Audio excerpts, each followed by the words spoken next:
How many watches do you have, bro? Like, seriously, your watch collection. If I didn't give out a lot of watches, because sometimes I get tired of them, I just give it to your friends. My cousin.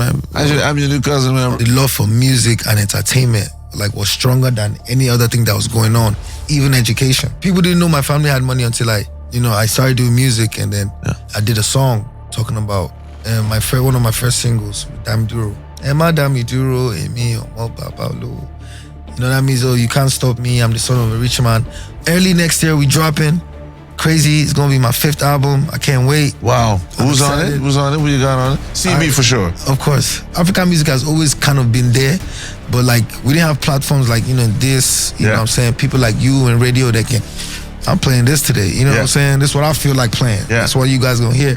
And then they end up hearing it and they end up loving it. Once you catch their hearts, it's over. It's gonna be a night. You got people flying in as well? Of course, man. Okay. Of course, because this is my only Europe show this year. Shut it down with my brother FRENNA, but we got people coming even from back home in Nigeria. Are you also going to be doing more acting? Because you have that acting vibe around you, man. You have that I'm actually executive producing a movie. You know what I'm saying? We're just looking for extra investments. It's costing me millions. Hey, what up? It's Game, man. NandoLeaks. Hey, what's up? Yo, this is 50 Cent. Hey, this is Rihanna, Fernando. Hey, yo, Fernando. What's up? DJ Khaled. Hey, what's up, everybody? This is J Balvin. NandoLeaks, okay? Fernando. X is in that station for a reason, baby, all right? NandoLeaks. Real talk. Yeah, what up, it's your boy Fernando, a.k.a. Mr. Keep It Hot, Keep It Banging. Welcome to a brand new podcast. You know it's the realest podcast out there. The realest conversations, real talk. We're doing it international. And this guy, he is really doing it international. He's a superstar. He's a humble guy, and he does a lot for the community. So I got a warm heart for this guy. I've been playing this music many years on the radio out here in the Netherlands. The one and only Davido. How you doing? What's up, man? My brother. Nice to meet you. Nice to meet you, man. I'm good. It's finally amazing to meet you. You know what I'm saying? You've been pushing the culture, we're all African at the end of the day. You're from Aruba, I'm from Nigeria, but at the end of the day, we all come from Africa. Exactly.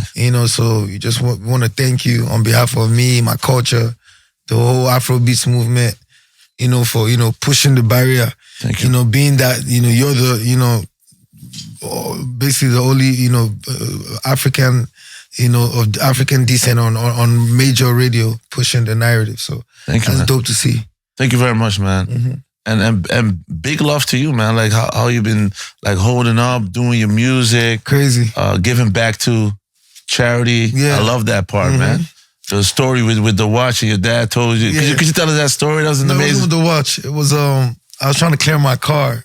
I got this, so I got this Rolls Royce back in the day. And when you clear a car in Nigeria, it's basically 60% of the car. Like if you buy a car, you clear it back home. It's almost 60-70% of what you bought it for to clear it in the port. Yeah. So it was my birthday, so I just did a joke. I just tweeted, cause I had an account that had zero money in it. So I was on Twitter just messing around, and then I just tweeted my account number. Yo, it's my birthday. Everybody send me money. It first started, actually, you're right. It did start from a watch. Yeah. Because I wanted a watch, so my friends were meant to give me money. My friends were meant to donate all each and get me the watch. But then I ended up, instead of sending it to my friends group chat, I ended up just tweeting it. Oh, wow. So that everybody saw. Bro, I'm looking at my phone. And then when I tweeted it, I didn't check the account for a good 20 minutes or 15 minutes. Yeah. I was just messing around on Twitter. I was let me check if these people release, because people were sending screenshots of transfer receipts. Yeah. So I'm are these people really sending? And they were really sending. And in Naira, it came up to, I can't remember, what was it? Was it 200 million? Yeah. That's in Naira. That's my, but then at then the exchange rate. $1 million or something? 680,000? Was it 400,000 or almost 500,000? Something then. Crazy. And then. Your dad told you you can't keep the money. He called me, man. So I'm chilling. I'm I'm about to clear my car. I'm about to put some paper. We about to have fun. We in Dubai. Yeah. I'm thank you, people. Everybody donate money. And it wasn't even only the funds. People were sending $3, $4, but it was all adding up. Yeah. You know what I'm saying? And then everything was just happening so fast. And you know the crazy thing, the bank I used, they just got lucky. Like it was just like, because I had like mad accounts, but that actual account didn't have no money in it. Yeah. So that's why I used that account. So the bank, it was called Wema Bank. Yo, they sent their team to Dubai to talk to me like, yo, tell them we want to do a deal. Like everything was just happening fast. Yeah. And then we actually did the deal with them. And then my dad called me and was like, oh, you know you can't keep that money, right? I'm like, what? But I thought about it. I was like, yeah. And it was like, you know, it'll be a nice time to start the charity because we've always spoken about the charity. But why didn't he want? Why did he told you to give back the money? No, he didn't give. No, but he didn't say give back the money to the people that gave the money. Yeah. He said give it back to charity. Oh yeah. Yeah. So because I was, we're about to open my foundation anyway. So he was like, oh, this would be a good time to start it. Oh wow. So apart from giving back the money they gave me, I added another, I think about 50 million Naira. Yeah. So which made it like, came up to, I can't remember, but we ended up giving all the money to like all motherless babies' homes in the whole of Nigeria. Like I have random people come up to me like and be like, oh, like I know you don't know who I am, but like this is recent. I'm a board of director of one of the motherless babies' homes that you donate to. And I was like, I wouldn't know because it's like hundreds. Yeah. You know what I'm saying? But it's just good to know that, you know what I'm saying, you're at least you're doing your own part. Yeah. I was so impressed when I heard this story because you can always tell a person's heart by the stuff he does, like that he doesn't have to do, right? Yeah. Like, so when I see this, I was like, oh, that's dope. And even your dad, like, he's very, like, a lot of people don't know, but your dad is a big businessman. He's a billionaire. So for him to like be like very humble and tell you, hey, you got to give back. Like, trust me, if you see my dad on like just walk by you wouldn't even know, like, but that's just how like I grew up watching him. Like I'll say I'm flashy because I do music. Yeah. You know what I'm saying? I'm in showbiz, so it's different. But like my family is very, very modest and very humble. Like you wouldn't know apart from like obviously, like people didn't know my family had money until I did. I started doing music and then I did a song talking about one of my first singles with Davido. Talking about Emma Davido, Emi Omo Babalo. That means you can't stop me. I'm the son of a rich man. So then from then when I did that, people went to go research like what's his last name anyway? And then they searched my last. At this time, I'm just like the hottest artist. Like nobody knows. They think I'm from the hood. Yeah. Like nobody know. Like you know what I'm saying, because of like who I was like associating myself with. Like I was like I was in like from high school. I used to go to like the most expensive high school in Lagos then. But from school, all my friends would go to from school. Everybody would go to like the movies or the mall. Me, I would go to the hood to the studio. Yeah, but that's important because like in real talk, we always go to like the basis of an artist, of a person, because a lot of times we only see we see the success, we see the stuff, and on this platform, I always want to teach people like there are people that have a drive and they reach certain levels. Because like your story is so interesting because you're from money, so you're not rapping or singing for money. Yeah. What was the drive that made you want to do music? Could you take us like back in time and just take us to? I think, I won't lie to you, if I didn't love it, you know what I'm saying? I was in love with music. I was in love with entertainment. Yeah. So the passion like overrides anything else that comes into play. You know what I'm saying? And like I told you, I'm from a very, very humble family. Like my dad is big on religion. My family is big on education. You know what I'm saying? Yes, he has this money, but he's not just like throwing it around.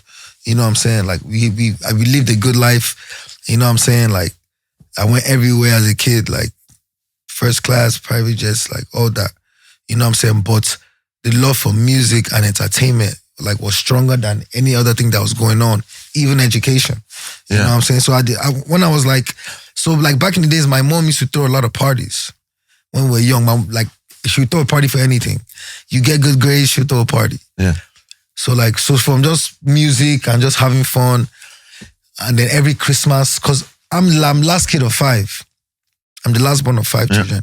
So I was the only one that lived with my parents.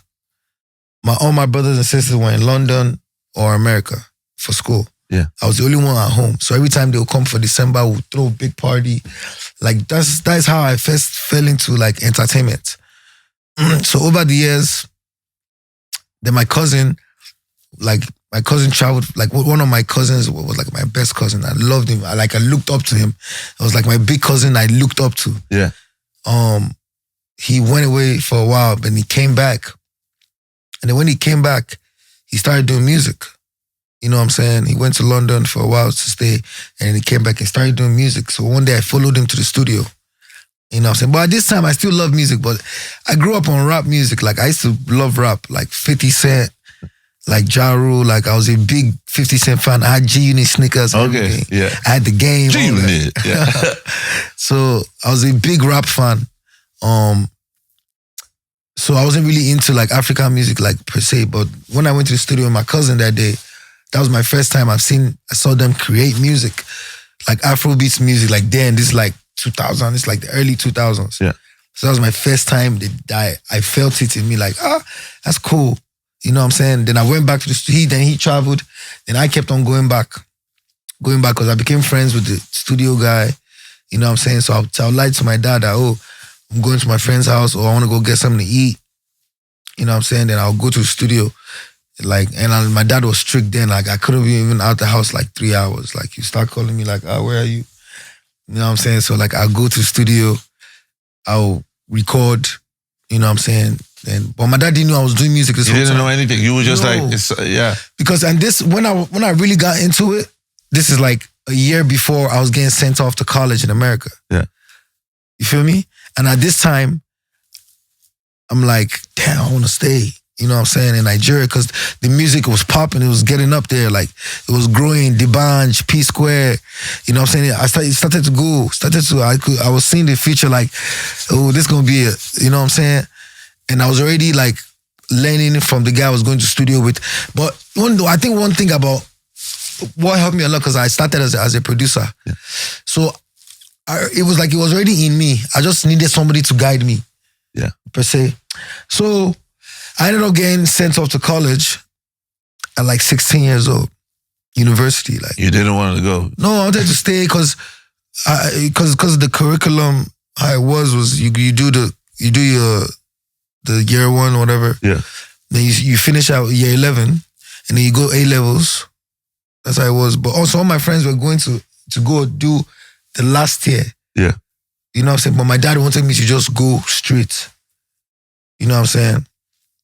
So he sent me to America when I was like 16. Probably his worst decision. Why? How go? Because I fell in love with music more there. Okay, America's the part where it really... That's when it really, but funny story is that, so I first got sent to Tennessee. Yeah. But it's like, I was like the only black person there, like... But it was cool, like, they were cool, everything was cool, just like, but I couldn't stay there, like, It was so deep. And then then I moved to Alabama. And then I moved to HBCU. That's like a black college. Yeah. And in that school, what the school is actually known for is they have one of the best choirs in the States. Like, they win choir competitions, but it's a Christian school. Yeah. You know, like I told you, my dad was very big on religion. So he sent me to a Christian school. So when I got there, when I got to the dorm, everything, so I'd always hear music like upstairs of where I used to stay. Yeah. Like boom, boom, boom. I said, what is that? What is that? So one day after like a month, I decided to go upstairs. Like, what's going on? I'm always hearing music here. Is there a party? So there was actually one of the music directors. There was like a gospel music director in the choirs. One was making music, That's where he like composes. So it was like a studio. Yeah. So I was like, wow. But it wasn't like a big studio. It was like a mini studio. Like, you know, mini. So I was like, what's this setup? He was like, it's mini studio. This way. So I was like, this way you do everything? He was like, yeah. I was like, how much for everything? I was like, how much for everything? He was like, you can take me to the store tomorrow if I want to buy everything. He said, you want to buy everything? Everything here? I said, everything you have here, I want to buy it and I want you to teach me. You know what I'm saying? Just teach me. Just give me a week. I'll learn everything. And then he took me to the store the next day and I bought everything, like $2,000. He was looking at me like, but they didn't know like my background. Yeah. You know what I'm saying? Because I mean, my dad was sending me like what? Like every month, like maybe $5K, but that was a lot. Yeah. Just for a 16-year-old in school, and everything's paid for. So I bought the equipment, and then he taught me how to do everything. He taught me how to record, taught me how to engineer, taught me how to, like, kind of even taught me how to, like, make beats. You know what I'm saying? Yeah. And then the knowledge I had from the prior studio in Lagos already, so all that joined. And I used to watch a lot of YouTube videos, so I started recording myself. So that's really when I was like when I first got to college, my grades were good. After the music kicked in? Once I got that studio, boy, I was out of there, man. The grades, man. Your father called like, what's wrong with it? Nah, they went down. I know he didn't even call because by the time he even got to know that I wasn't like doing well in school, because I was doing so well that he wasn't really checking. Yeah. He would just know that, oh, I'm in 100. I'm a freshman now. Oh, I'm in second year now. Like that was just because my first year was good. Yeah. Until I got that studio. But why did he want you to study in the United States? Because you were born in the United States, and then you went back. That's how it goes in my family. Okay. Everybody, you could go to school in Nigeria, but college is you go to a Christian. We're Seventh-day Adventist, so you go to a Christian college in America. That's just how it went. So you just gotta go. Yeah, it's just how. You have no choice. No choice. It wasn't even like a choice. It was just. I actually did want to go, but if I wasn't gonna be in music, like if I didn't fall in love with music, that would be my plan. Go to school. It's a straight plan that works in my family. You go to school. After you go to school, you get a job with my dad. The office is there waiting for you. It's waiting for you. As soon as you come out the womb. So he was like, because a lot of parents are like traditional, and they're like, okay, get a job. In this case, like come in the family business. Yeah. But how was it like when you told him, Dad, I want to do music? What was the moment that you told your father the truth? We've never had that conversation till date. Wow. It was never a thing of, I want to do music. Kind of just, because he was hearing, because I had a studio in the house in Nigeria. He didn't know. That was too big. It's like 20-something rooms. You understand? I had a food in my like by my room. I've set up, but he never came. He goes straight to his room. So like, if he wanted to see me, he always call me up. But he just never knew I had the studio. I had people come in, like we'd be like recording, sneaking out, going to the club, coming back drunk, recording. My dad is upstairs, not knowing that I'm doing music. You know, and like producing and helping new artists around, stuff like that. Because I knew most of that time I was producing, because I knew I was like, I'm about to get sent off to college anyway. Like I might as well just have fun with this. Yeah. For now. And then when I got to college and all that happened, I got the studio, blah, blah, blah. So now I've done 1 year in college. So my second year is when things started, when like Afrobeats started like kind of gaining grounds. Yeah. And I'm playing it more, and I'm listening to new people. I'm playing it for my friends. Like they're like, what's this bumping? Blah, blah. So I went home for Christmas one Christmas, and then, man, it was a whole different ball game. I remember being in the club, because back before I left for school, on the radio they were playing hip hop. You know what I'm saying? They're not playing like in the club. They're playing like more Western music than African music, Nigerian music. So when I've gone back home after like 2 years, the whole thing was switched. You go in the club, it's 80% Nigerian music songs. So I'm like, wow. And people are actually loving it. They're getting booked for shows. And imagine knowing that you can do this. Yeah. But because of your background and everything, you know what I'm saying, it's not really... Because people used to look at it very different. Because I remember when I used to play... Back in the day. Yeah. Being a musician is like you are a arm robber. Yeah. It's like you are a thief. Yeah. It's like you can't even... It's like... It's a disappointment. Musician. It's not like now that people are making millions of dollars and then their parents is like smiling, but like, you know what I'm saying? Back in the days, like, it wasn't looked upon. I feel like the people that really brought significance to being an artist, that you can see that they've changed the whole generation. People like D'banj, P-Square, Two-Face. You know what I'm saying? I saw them like, you know, change the narrative, become big stars, perform all around the world, change their life and people around them. I think that's when it started settling into my mind that, you know what I'm saying, I know, it's possible. Because I remember P Square. I started playing P Square personally, and I remember how everybody was like, it just had that energy in it. There's something about even like 10 years before that, even like 10 years before that, even like Timaya's Boom Boom was huge in Jamaica, like in the Caribbeans. You know what I'm saying? They thought it was like one of their own artists. Yeah. You know what I'm saying? So like African music has always kind of been there, but like we didn't have platforms like, you know, this, you know what I'm saying? People like you and radio that can, I'm playing this today. You know what I'm saying? This is what I feel like playing. Yeah. That's what you guys gonna hear. And then they end up hearing it and they end up loving it. You know what I'm saying? And once you catch their hearts, it's over. Yeah. You know what I'm saying? So even giving opportunities to get to perform in these arenas. You know, back then they weren't even allowing, even if you could sell the tickets, like they wasn't even allowing us book these places and stuff like that. But how do you, because like there's a moment where you find your passion, and you just like explained like your passion started at a very young age. Yeah. At your mom's party, she was like, hey, you like the vibe? Yeah. And then you picked up the energy in Lagos, then you went to the States, and then the music energy just started building in your heart. Yeah. But then you have to convince the rest of the world, because in your mind, you're like, hey, I'm an artist. Yeah. How do you convince the world and find your own sound? Like, because there are a lot of artists in Nigeria, like all of the superstars, they're all from Nigeria. Yeah. So how do you make and create your own name and style? And man, I wish I had a formula, or I wish I had a rule book, or like, to me, everybody has their own different paths. You know what I'm saying? Like I knew, like with me, like I said, when I dropped when I was around these artists, like when I first went home before my dad, you know what I'm saying, got me to go back to school, they didn't even know I was from a rich home until I signed that song, Davido. Yeah. You know what I'm saying? So that already showed them that, okay, he's really about the passion. He could just be home, chilling. He could be in America. He was just in America. Yeah. You know how many people are trying to get to America? And you know what I'm saying, I'm coming back home. And see how that's the situation now. Everybody's running back home.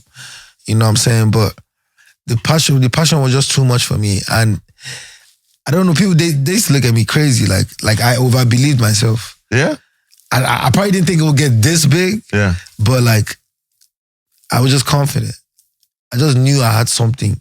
I don't know what it was, but and it just kept on working out and working out. Like every time I actually sit down and think about my journey, and like if I just woke up and it was all a dream, it's like I probably like wouldn't be, how would I say it, encouraged to go at it again, because I know how long, I know the dedication and hard work, and you know what I'm saying, just God's grace alone, it took to just get here.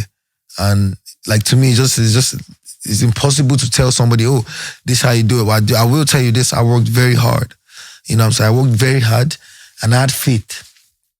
Yeah, you gotta believe. Bro, you have to believe. Like, you know when they say, oh, people don't believe until you make it. Well, that's life. Yeah. You know what I'm saying? So if people don't believe till you make it, you believe in yourself, even if you're the only one.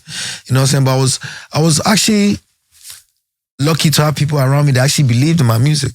You know what what were those people then? Like friends? Like like even my manager today, my brother, my older brother, you know what I'm saying? My general manager in my label till today. Like there were people around me that believed in the beginning, like even down to like the staff that were working in my dad's house. They'll come and they'll hear the music. My PA now used to work for my dad. He's here. Like they'll come, they'll hear the music. They all liked the music. They all knew that I was good. Yeah. Like even down to my siblings. Like everybody knew I was good. Like, you know what I'm saying? So. And how hard was it for you to get like features? Because like a lot of times in music, it's hard to get the right. Yeah, because like at a certain point, you're also kind of raised in America. So I can imagine you also have dreams working with American artists. So how was that? So funny enough, it was different. Like from now, how it was. Now they're reaching out to us, like, you know what I'm saying? Yeah. We the ones like, you know what I'm saying, picking and choosing, like, you know what I'm saying? Yeah. Am I going to do this? Am I going to do that? You know what I'm saying?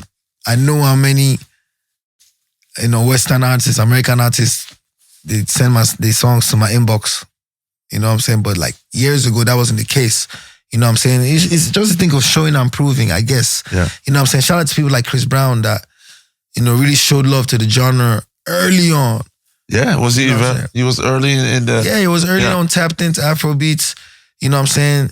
Drake too. You know what I'm saying? Early on tapped in. Yeah. Who else? A lot of people. You know, a lot of artists have come to Nigeria as well. Rick Ross. You know. Yeah, Rick Ross definitely. Hella times. You know, tapped in. But there was a time and period in Afrobeats where, like, we even had to pay American artists to get on our song. Serious? Yeah. Like, was it like a fee, like 50,000 or something? I've only like, done that once, like once, like years ago. Years. You know what I'm saying? Wow. That's crazy. Just because I really wanted that artist on it, you know what I'm saying? Now the artist got to pay you. Of course. I don't want to say who, I just charged the big artist recently. Yeah.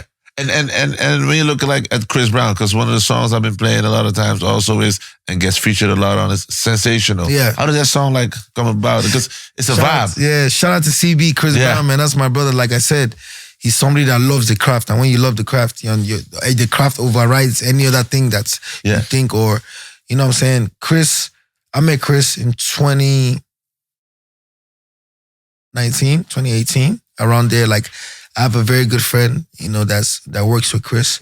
So he'd always play Chris my music. Chris was messing with my music for years before I met him. Yeah. You know what I'm saying? We just didn't cross paths and had time to, you know, meet up and stuff. But we started making music. We've had like 4 songs before Sensational. Yeah.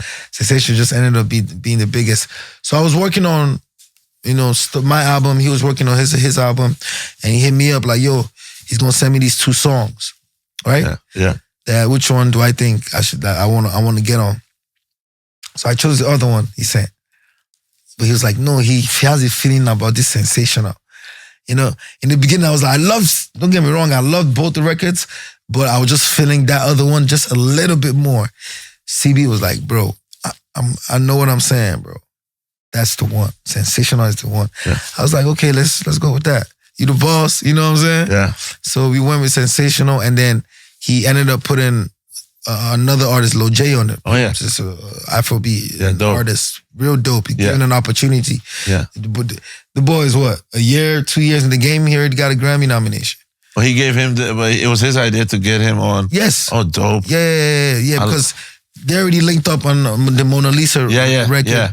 You know what I'm saying? I took him to meet Chris. I had them perform. I was like, Chris, you gotta perform Mona Lisa today. Wow. First day Chris met him, I took him 6 o'clock in the morning to Chris's hotel. I'm like, yo, Chris, this dude that did Mona Lisa with you. Because Chris did the record already. The record was already huge. Yeah. But Chris hadn't met him before. Yeah. You know how it is when sometimes you do. So then we all did Sensational. We dropped it, and crazy. My the ladies love it, man. It's a good record because it has that crossover feel. Yes, and that makes it like a very huge record. And that Unavailable song, bro. Whoa, crazy. Whoa. when I heard it for the first time, I think that's one of. I have a couple records that when I made them, I knew it. Yeah, this one, it can't go wrong. Yeah, there's some songs you record, you like, yeah, man, this extra $20 million was like, yeah. You can't go wrong. Like, so when I did Unavailable, like, I really knew, like, and funny enough, like, how the dance came, we never planned it, like, at all. No? Nah, we was in South Africa. We dropped Timeless when we were in South Africa when we dropped the album. And then, the album came out on like no. So the album came out like that Friday. We got to South Africa, let's say, like on the Monday. I was shooting an Unavailable video on the Wednesday. Okay. So, like on the morning of the video shoot, I'm walking, and then the dancer comes to me like, yo, like he got an idea. I'm like, what? And he shows me. I'm like, nah, I don't want to do that. I want to just keep my song, because my vision for Unavailable, I made the song it was kind of like for girls, for women. Yeah. You know, every lady wants to feel unavailable. You know what I'm saying? So it was really a thing of like you trying to get a girl's number and she's like, no, I'm unavailable. That was, or like going on vacation. Yeah. I'm unavailable. I'm on a yacht. I'm unavailable. Like that was my vision for the song. So I was like telling the dancer, like, that's my vision for the song. I don't know that this guy is about to change my life. So I'm like, you know what? Let's just do it. Fuck it. You know what I'm saying? And then I said, let's do it. And we're just going to do it in parts of the video. Right? Yeah.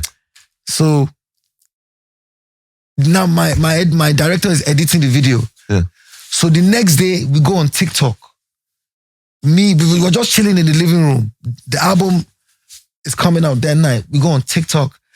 And I was like, yo, let's do that dance we did in the video shoot. We did it and we went to bed. When we woke up, Wow. The whole world. I called the director, put the dance everywhere, put the dance everywhere in the video. Put it everywhere in the video. So, like, that was like a surreal moment. Like, we didn't plan nothing. It was no promo. Like, we didn't spend no money, nothing. We woke up and that was the biggest shit in the world. Yeah. I'm telling you, phone ringing like a motherfucker. Yeah. Like, Yeah, but that album has a special vibe to it. It's very lively. I don't know. It feels like you're... But you know what? Like with this album, and I tend to like in recent times, I've been kind of been creating the same way of how I created my last album, which is like I've been more of like one-on-one with the producers rather than having like a lot of people in the studio just like for like distraction. Like just having the music people in the studio. Yeah. Like if you ain't playing the key, if you ain't working on nothing, like after I finish recording and whatever, we can do whatever. Have a party in the studios, whatever we want to do, drink, do whatever we want to do. But I feel like the creative process to me is very sacred to me now, very spiritual. So it's just like, I'd rather just be with the people that are actually working on the music. Was it always that way or? No, what? Okay. I'm crazy. I used to be. I used to have like 50 people in the studio. And what made you change that process? I mean, I'm just getting older. I just wanted to evolve musically. You know what I'm saying? And I think when we just started creating, you know, I met some amazing producers and, you know, songwriters, engineers, and they were more about the music.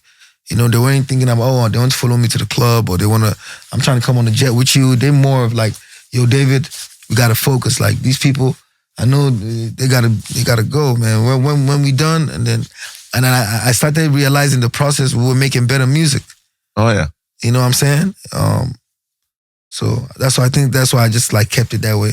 Yeah, because you hear a good vibe on that album. Like it's very, I don't know, it's a different vibe. The new one that's coming next year. Yeah, early next year we dropping. Crazy, it's gonna be my 5th album. I can't wait. Wow. Who's on it? Who's on it? Who you got on it? CB for sure. Of course. Yeah, okay. Yeah, you gotta have CB on it. But I can't say too much, but CB is on it. You know what I'm saying? I just dropped the I Will Care with YG Mali, so that's on it too. Yeah. We're dropping a new record in a couple of days. Okay. I think next week or so. Send it to me, man. What's the name of the song? I'm gonna give it to you for Ali. Yeah. It's called Funds. It's featuring Odumodu Black and Chike. Artists from Nigeria. What's the song about? From Nigeria. One's a rapper, one's a R&B artist, Afro R&B. Yeah. Amazing record. So I think it's gonna come out next week. What's the song about? Funds, man. You know, like this December period in Africa is all about celebration, spending money, popping bottles, partying. So the song is that type of vibe. Okay. Yeah. So you like spending money. I saw you on with a new watch again. How many watches do you have, bro? Like, seriously, your watch collection. If I didn't give out a lot of watches, because sometimes I get tired of them, I just give it to your friends. My cousin. I'm your new cousin, man, bro. Like, I see you like every time I buy like this guy got a crazy collection. Okay. If I'd kept all my watches, I'd probably have like 40. Wow. You know, is that your hobby? Like, what are your hobbies? I like watches. Okay. I like watches. Now I have a good collection, but you know, I'm planning to go crazy next year. I love watches. Yeah. You know, because it's like they're investments too. Certain watches, they get valuable over time. You know, some go up, it's like gold. It goes up, it comes down. Like I bought a watch before at $350. The next year, the watch was $195. Wow. The next year, it went back up to $400. Wow. So it just depends. You know, it's not something when you buy, you want to sell. It's a collector's item and it's just nice. It feels good, you know. Yeah. And what other hobbies do you have, like, besides that? I love eating, cooking. You know, my wife's a chef. Yeah. So I like helping out. I love watching people cook. Yeah. I love going to restaurants. I love trying new food. Okay. I love taking vacations. Yeah. You know what I'm What are saying? your best vacation spots to go? Montego Bay, man. It's good there, I yeah? love Jamaica, man. You should go Aruba, man. I should, man. Yeah, man. My whole family's from Aruba, so you got to go Aruba. I just asked you about the flight. Yeah. So I'm going to check it out. Yeah, because a lot of people when when they go... do every year. Yeah. We've been touring a lot of the Caribbean Yeah. sides, even South America. We're trying to Yeah, go just there. go Aruba. Like you could go, like a lot of people when they go to Miami, they fly to Aruba. So you go to Aruba, Bonaire, Curacao, and like Bonaire, you can like do a lot of diving and stuff. Yeah. But Aruba is amazing. Like you're gonna love it. How's the nightlife there? The Curacao nightlife is more lively. The other one, but Aruba is relaxed. It's just like to Jamaica's. But like I like, you know, I've been to I performed everywhere, you know what I'm saying? Performed in a lot of Caribbean countries, and it's just all love. I just did a record with Masha Montana. Oh wow. Yes, for the carnival. Oh That's wow. coming up for A legend. yes, big record. Yeah, man. And that's gonna be his single, or I think it's his, yeah. okay. How do you figure out whose single is gonna be? Because say for instance, we get in the studio and you know it's a hit, I know it's a hit. Oh, if I want it, I'll take it. Okay. Facts. It's mine. That's your Yeah, but sometimes, you know, you just have to weigh it out. You know, sometimes you don't want to oversaturate, you know, the market with music. Yeah. You know what I'm saying? And sometimes if I feel that you owning the song will take it further, Yeah. then I'd be like, you know what? This is your market. You know, you have, you know, better ways to, you know what I'm saying, promote this. Yeah. You know, just that same way me and Chris decide, me and Chris will have 10 songs and we'll be like, okay, which one are you taking? Which one are you taking? You know what I'm saying? I'm like, you're sensational. That's your type of vibe. You know what I'm saying? That's something I feel like you can go crazy on in America. So the actual conversations Yeah. about, okay. The record, you know what I'm saying? We kind of share that record because I'm at piano, so it's kind of like, Yeah. Blow My Mind, same thing. So that's how we kind of, you know, decide. I also like the record you did with my brother, like FRENNA. Shout out to FRENNA, man. Whoa. You know what I'm saying? Yeah. That's shout out to that brother, you know, representing from Ghana. Yeah. You know, I love the fact that he always goes home to Ghana, representing, comes out here. You know what I'm Amazing saying? guy. Doing legendary shit. Like, Yeah. especially Very gifted. Yeah, you know, I came for that festival he does. Yeah. You know, I performed too as well. So I'm just happy that he's representing, you know, his culture out here and Yeah. doing it to the max on the level. Yeah. Same playing field as the greats out here, and you know, I told him like way back, I said like, bro, you're a superstar. You're going to be even bigger up, bro. Like he has that, like when you listen to Pretty Girls, you can hear it's an international sound. And when you jumped on the remix, I was like, yes, man, let's play this again. Like, bro, NandoLeaks, let's go.